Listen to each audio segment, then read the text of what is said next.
So I hate to admit it, but yes, one time I fought my ex-husband's baby mama. I was dating him. They had a very young child. And yes, that should have been a red flag to me, but I was very young. He was pitting us against each other, which we later found out, and it was just a mess. Anyway, she came over to the house one day. She's drunk. She's bamming on the door. And he is just sitting there. And so I'm like, let her in. And he's like, no, no, no, she can't come in here. She can't come in here. And so she's out there yelling, calling me Queen Kong and bit this and that. And anyway, he's just sitting there. So finally, I say, well, open the door and just tell her that we're going to call the police if she doesn't leave. So he goes to open the door and she overpowers him, pushes him out of the way, comes bursting through the door, attacks me, knocks me down on the bed. And I'm like, oh my God, what are we going to do? Because I couldn't fight. I didn't know how to fight. So I push her off of me, somehow push her down onto the floor. Because mind you, she's a big girl too. And I get her down on the floor. I'm holding her down and I'm talking to her. And I'm like, listen, I don't fight over men.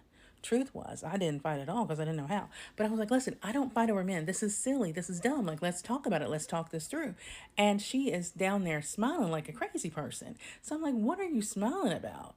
Then I realized that my head is hurting. And I look at her. She's got a handful of my hair, my actual hair, not weave, not a wig, my hair in her hands because she has ripped my hair out of my head while I was talking.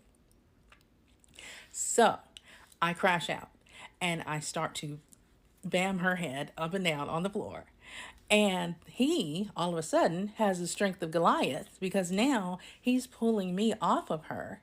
She jumps up, runs out of the house, and I run out after her because now I'm really mad. Like, you pulled my hair out, crazy pants.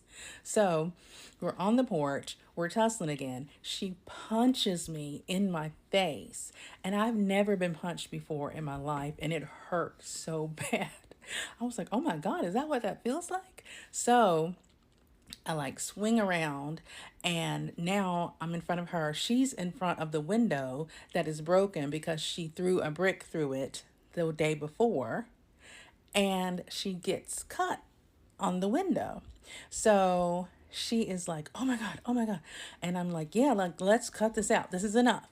And so she lunges at me again. I'm like, she's not going to hit me again because that hurt.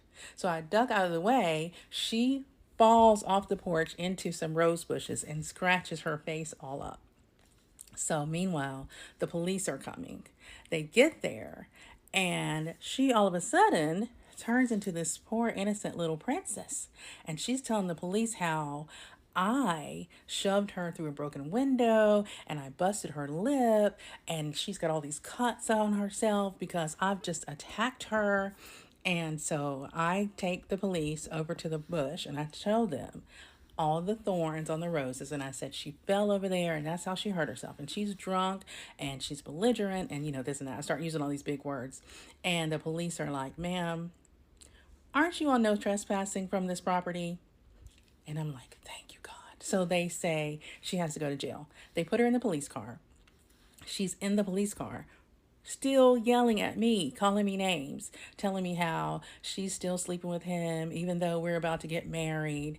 And then I'm yelling at her, saying, oh, well, isn't that a shame? You're still sleeping with him, but yet y'all are still not getting married. We're both just out there acting a fool. The police tell me that if I don't want to go to jail with her, I need to get my butt in the house. So that's what I did. Then she goes to jail. She uses her one phone call to call me to tell me that her fine is $484 and she now knows that that's how much it costs to whip my ass and that as soon as she gets $484 again, she's coming back to do the same thing. She tells me I better not be at his house when she gets out of jail in the morning. So I was there in the morning on principle and she never showed back up for a while. Anyway, we fought back and forth like that for years, not physically, but through words, through letters, through the courts. It was horrible. And when we finally figured out that he was pitting us against each other, we started comparing notes and we became friends. And after I left him, we were cool ever since. And I never talked to him again until you know, he passed away and I had to see him again in the casket. But that's a whole different story.